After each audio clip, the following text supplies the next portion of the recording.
یہ شخص مصر کا وزیر خزانہ تھا، بے اولاد تھا۔ اس نے سوچا شاید یہ لڑکا بڑا ہو کر اچھا انسان بنے، لہذا کیوں نہ ہم اسے بیٹا بنا لیں۔ اس طرح یوسف علیہ السلام وزیر خزانہ کے گھر پلے بڑھے۔ وزیر خزانہ عزیز مصر کہلاتا تھا۔ عزیز نے آپ کو بیٹوں کی طرح رکھا۔ آپ کچھ بڑے ہوئے تو شاہی محل کی دیکھ بھال آپ کے ذمے لگا دی گئی۔ شاہی محل کے تمام اختیارات آپ کے سپرد کر دیے گئے۔ اللہ تعالیٰ آیت 21 اور 22 میں فرماتے ہیں، وَكَذَلِكَ مَكَّنَّا لِيُوسُفَ فِي الْأَرْضِ وَلِنُعَلِّمَهُ مِن تَأْوِيلِ الْأَحَادِيثِ وَاللَّهُ غَالِبٌ عَلَى أَمْرِهِ وَلَكِنَّ أَكْثَرَ النَّاسِ لَا يَعْلَمُونَ وَلَمَّا بَلَغَ أَشُدَّهُ آتَيْنَاهُ حُكْمًا وَعِلْمًا وَكَذَلِكَ نَجْزِي الْمُحْسِنِينَ۔ یوں ہم نے مصر کی سرزمین میں یوسف کا قدم جما دیا کہ ہم اسے خواب کی تعبیر کا کچھ علم سکھا دیں۔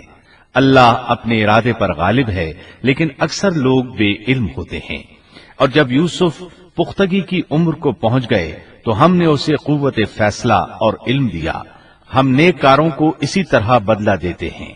یوسف علیہ السلام بہت پاکیزہ اور توحید والے ماحول میں پروان چڑھے۔ گھر کا سارا انتظام انہی کے ہاتھ میں تھا۔ آپ بہت بصیرت اور سوجھ بوجھ سے گھر کا نظام چلا رہے تھے۔ ابھی عزیز مصر کی بیوی نے آپ کو گمراہ کرنے کی کوشش نہیں کی تھی کہ حلم، علم اور بصیرت کی صفات آپ میں موجود تھیں۔ مفسرین لکھتے ہیں جب یوسف علیہ السلام کی عمر 17-18 سال کی ہوئی تو جوانی کے ساتھ ان کے حسن میں مزید اضافہ ہوا۔ حسن یوسف واقعی بے مثال تھا۔ نبی اکرم صلی اللہ علیہ وسلم فرماتے ہیں، معراج کی رات میری ملاقات یوسف علیہ السلام سے ہوئی۔ ایسا لگتا تھا کہ دنیا کا نصف حسن یوسف علیہ السلام کو ملا ہے۔ مفسرین اس کی وضاحت کرتے ہیں کہ حسن کو اللہ تعالیٰ نے 2 حصوں میں تقسیم کیا ہے۔ آدھا حسن یوسف علیہ السلام کو دیا اور آدھا باقی ساری مخلوق میں تقسیم کر دیا۔ اللہ اکبر، یہ ہے حسن یوسف۔ اور جب یوسف کے حسن کی کیفیت یہ ہے تو پھر اس کے خالق کے کیا کہنے۔ جب عزیز مصر کی بیوی نے ان کا حسن دیکھا تو بے اختیار ہو گئی۔ اس کے اندر ہیجان پیدا ہوا۔ اس نے یوسف علیہ السلام سے بدکاری کا ارادہ کر لیا۔ ان کے ساتھ لطف و عنایت کا سلسلہ شروع کر دیا اور پھسلانے کے جتنے طریقے ہو سکتے تھے وہ اختیار کیے۔ ناز و نخرے کے ساتھ اس سے پیش آنے لگی۔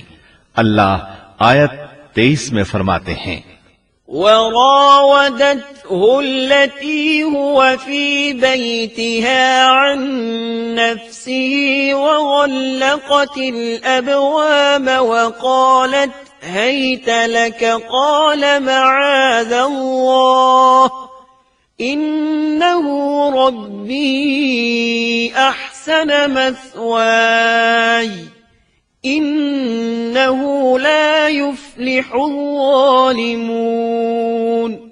اس عورت نے جس کے گھر میں یوسف تھے یوسف کو بہلانا پھسلانا شروع کیا کہ وہ اپنے نفس کی نگرانی چھوڑ دے اور دروازے بند کر کے کہنے لگی، لو آ جاؤ۔ یوسف نے کہا، اللہ کی پناہ، وہ میرا رب ہے، مجھے اس نے بہت اچھی طرح رکھا ہے، بے انصافی کرنے والوں کا بھلا نہیں ہوتا ہے۔ مطلب یہ کہ آخر نوبت یہاں تک پہنچ گئی کہ ایک دن اس نے سارے دروازے بند کر لیے اور کہنے لگی، آئیے یوسف، میں نے یہ زیب و زینت آپ کے لیے کی ہے۔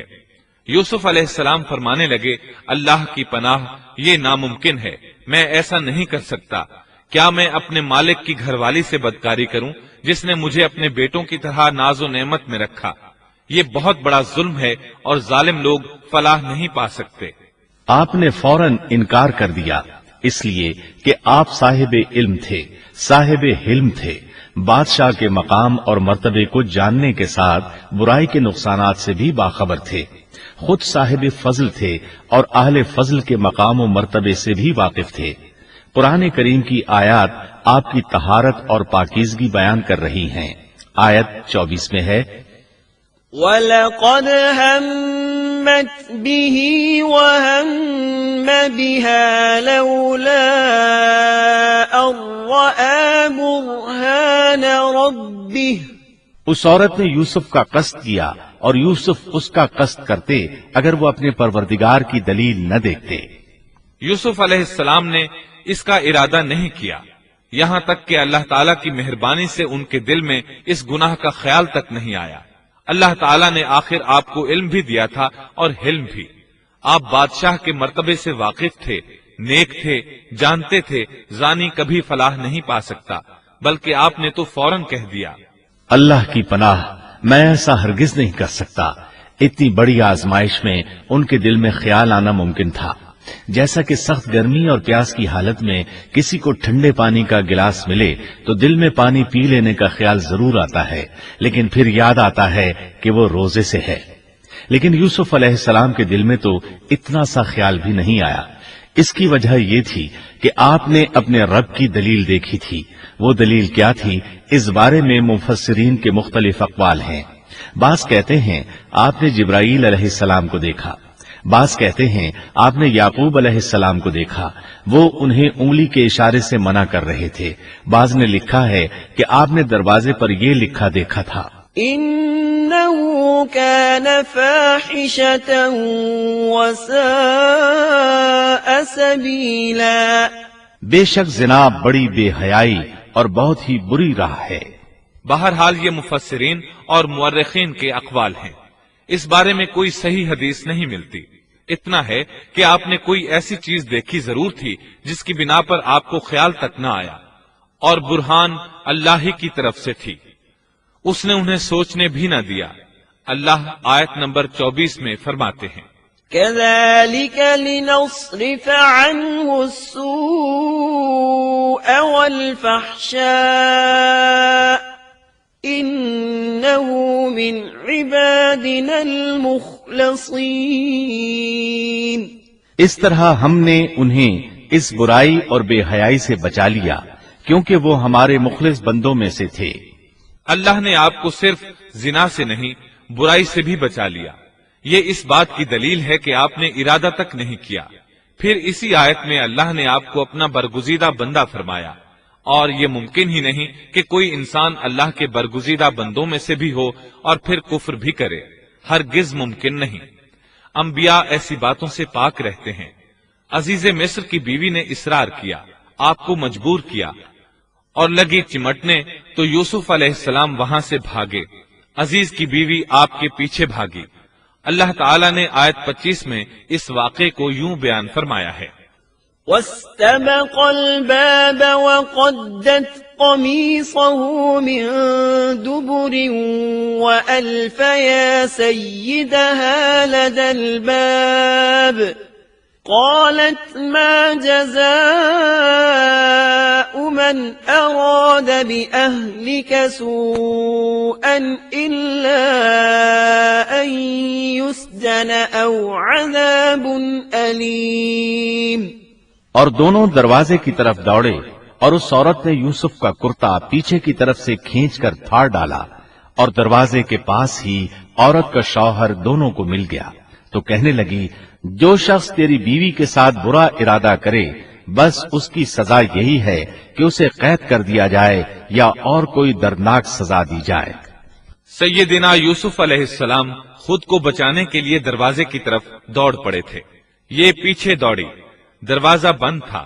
ابھی آپ دروازہ کھولنے کی کوشش کر رہے تھے کہ اس نے پیچھے سے آپ کی قمیص پکڑ لی.